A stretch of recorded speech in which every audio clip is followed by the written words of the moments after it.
आज के इस एक्सप्लेनर में हम एक ऐसी कंपनी की कहानी पर बात करेंगे जिसने एक डूबते हुए स्टार्टअप इंक्यूबेटर मॉडल से खुद को बाहर निकाला और एक जबरदस्त एंटरप्राइज सास प्रोवाइडर बन गई। ये सिर्फ कोई आम बिजनेस पिवट नहीं है, ये सर्वाइवल और एक ब्रिलियंट स्ट्रैटेजिक टर्न अराउंड की बहुत ही क्लासिक केस स्टडी है। हम बात कर रहे हैं एक्सेलमॉक डिजाइन एंड टेक लिमिटेड की। ठीक है, तो अब इसमें थोड़ा डिटेल में चलते हैं।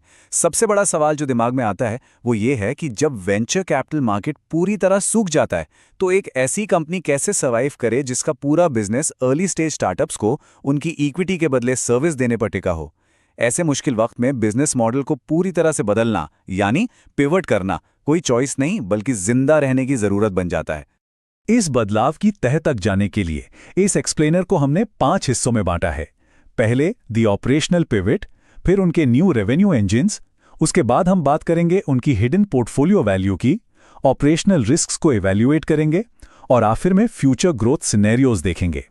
ये step by step road map इस कंपनी के फाइनेंशियल मैकेनिक्स समझने में हमारी पूरी मदद करेगा। तो चलिए शुरुआत करते हैं हमारे पहले हिस्से से, दी ऑपरेशनल पिवट। यहां हम समझेंगे उनकी बिजनेस स्ट्रैटेजी में आए उस ड्रामेटिक शिफ्ट को जिसका कारण था उनके लेगेसी रेवेन्यू का तेजी से गिरना। अगर हम इनके पिछले कुछ सालों के आंकड़ों पर नजर डालें तो वेंचर कैपिटल डाउनटर्न का एक बहुत ही सीवियर असर इनके रेवेन्यू पर दिखता है। FY21 में जो रेवेन्यू 14.05 करोड़ था वो FY26 तक आते आते गिरकर सिर्फ 3.74 करोड़ रह गया। लेकिन यहां एक बड़ा ट्विस्ट है, ये गिरावट सिर्फ मार्केट की वजह से नहीं आई थी। मैनेजमेंट ने एक्चुअली जानबूझकर उन स्टार्टअप से किनारा कर लिया जिनके पास कैश की भारी कमी थी। ये एक डेलिबरेट और बहुत ही कैलकुलेटेड कदम था। और ये कंपैरिजन इस कॉन्ट्रास्ट को बहुत ब्रिलियंटली इलिस्ट्रेट करता है। एक तरफ था पुराना एक्जाम्पलमॉक जो पूरी तरह इक्विटी फॉर सर्विसेज मॉडल पर निर्भर था और जिसे उन स्टार्टअप्स के बंद होने या कैश क्रंच का हमेशा बड़ा खतरा रहता था। और दूसरी तरफ है नया एक्जाम्पलमॉक जिसका सीधा फोकस है हाई टिकट एंटरप्राइज डील्स पर, खुद के प्रोप्राइटरी सास प्रोडक्ट्स पर और जीरो डेट कैपिटल स्ट्रक्चर पर। पूरा गेम ही बदल गया। इस नए मॉडल की कामयाबी आप Q1 FY27 के इन नंबर्स में क्लियरली देख सकते हैं। उनका 96% रेवेन्यू अब अकेले बड़े कॉर्पोरेट अकाउंट से आ रहा है और अर्ली स्टेज स्टार्टअप्स का हिस्सा अब सिर्फ 4% रह गया है। इस पिवट ने एक बात तो तय कर दी कि एक्सेलमॉक की कोर ऑपरेशंस अब उन अनप्रेडिक्टेबल स्टार्टअप साइकिल्स के असर से पूरी तरह सेफ हो चुकी हैं। और बात सिर्फ कॉर्पोरेट क्लाइंट्स की नहीं है। आज इनका 66.4% रेवेन्यू सीधे इंटरनेशनल मार्केट से आ रहा है। सोचिए, अपना इंजीनियरिंग बेस इंडिया में रखना और फॉरेन मार्केट से हायर बिलिंग वसूलना, ये इनकी ऑपरेटिंग लेवरेज को ड्रास्टिकली बेहतर बनाने की एक बहुत ही स्मार्ट टैक्टिक है। अब आते हैं इस टर्न अराउंड के दूसरे दौर पर, न्यू रेवेन्यू इंजिन्स। यहां हम उस स्पेसिफिक इंटेलेक्चुअल प्रॉपर्टी की बात करेंगे जो आखिर इस कॉर्पोरेट ग्रोथ को फ्यूल कर रही है। चलिए अब देखते हैं कि ये पूरा स्ट्रक्चर बिल्ड कैसे होता है। इनका एक मेजर प्रोडक्ट है DocuXray.ai। ये कोई बेसिक टूल नहीं बल्कि एक highly scalable enterprise document intelligence solution है। ये मल्टी फॉर्मेट OCR सपोर्ट करता है और इसकी मेटाडेटा एक्सट्रैक्शन एक्यूरेसी 98% से भी ज्यादा है। इसे ऑन प्रेमाइज या वर्चुअल प्राइवेट क्लाउड्स में इजीली डिप्लॉय किया जा सकता है। पर सबसे जरूरी बात, रेगुलेटेड सेक्टर्स में ये 60 से 90 दिन लगने वाले रेवेन्यू रिकंसिलिएशन साइकिल को पूरी तरह ऑटोमेट कर देता है। लिटरली एक गेम चेंजर। इसके बाद इनका दूसरा हाईली स्केलेबल IP एसेट है RELL Suite। ये तेजी से बढ़ते हुए एल्डर केयर डेमोग्राफिक को टारगेट कर रहा है। ये एसेंशियली सीनियर लिविंग फैसिलिटीज के लिए एक स्पेशलाइज्ड SaaS ERP है। मतलब हेल्थ रिकॉर्ड्स, स्टाफ शेड्यूलिंग से लेकर CRM तक सब कुछ इसमें इंटीग्रेटेड है। ये रेवेन्यू लीकेज को लगभग 15 से 25% तक घटा देता है। और वैसे इन्होंने इसे कमर्शियली लॉन्च भी कर दिया है और 3 इंस्टीट्यूशनल क्लाइंट्स अभी से इनके साथ जुड़ भी चुके हैं। अब चर्चा को थोड़ा आगे बढ़ाते हैं और बात करते हैं इस एक्सप्लेनर के सबसे बड़े रिवील की, उनकी हिडन पोर्टफोलियो वैल्यू। यहां हमें पब्लिक मार्केट में दिख रही स्ट्रगल्स और इनकी प्राइवेट बैलेंस शीट की असलियत के बीच एक मैसिव डिस्कनेक्ट देखने को मिलता है।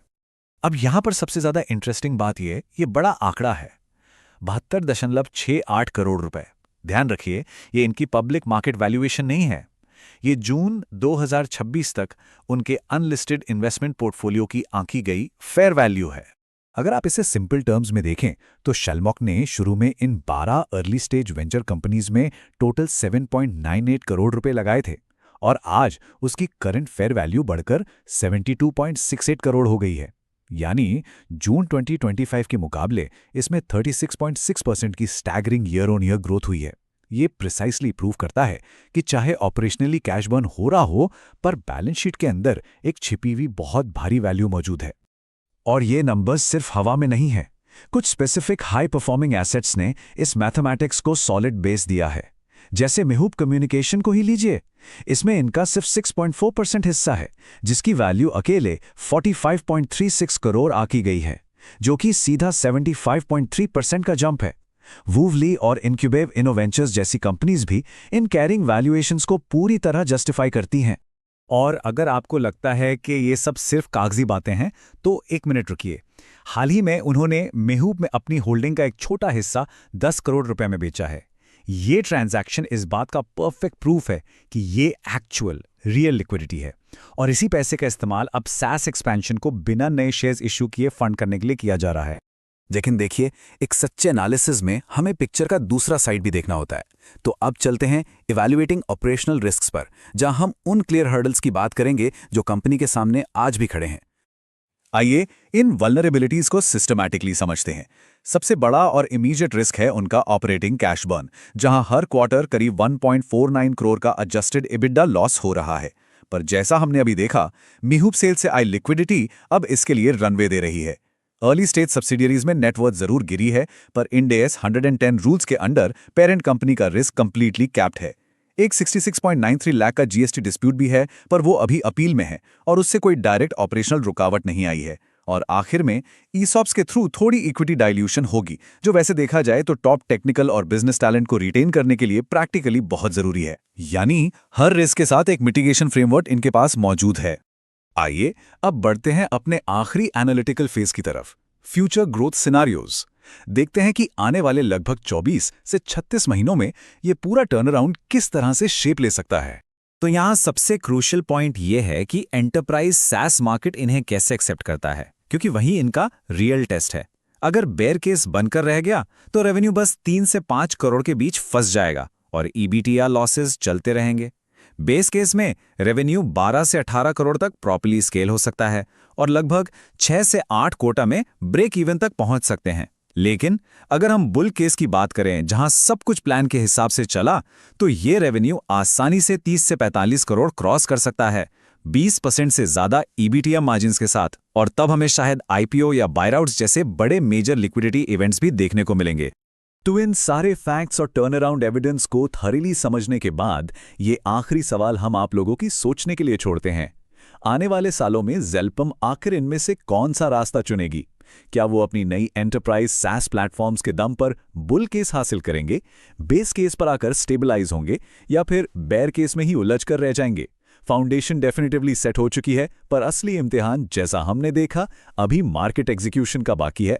आप लोगों का इनके इस बिजनेस पिवट पर क्या सोचना है, जरूर सोचिए। और आज के इस एक्सप्लेनर में बस इतना ही। अपना ध्यान रखिए और फिर मिलेंगे एक नए और एक्साइटिंग विश्लेषण के साथ।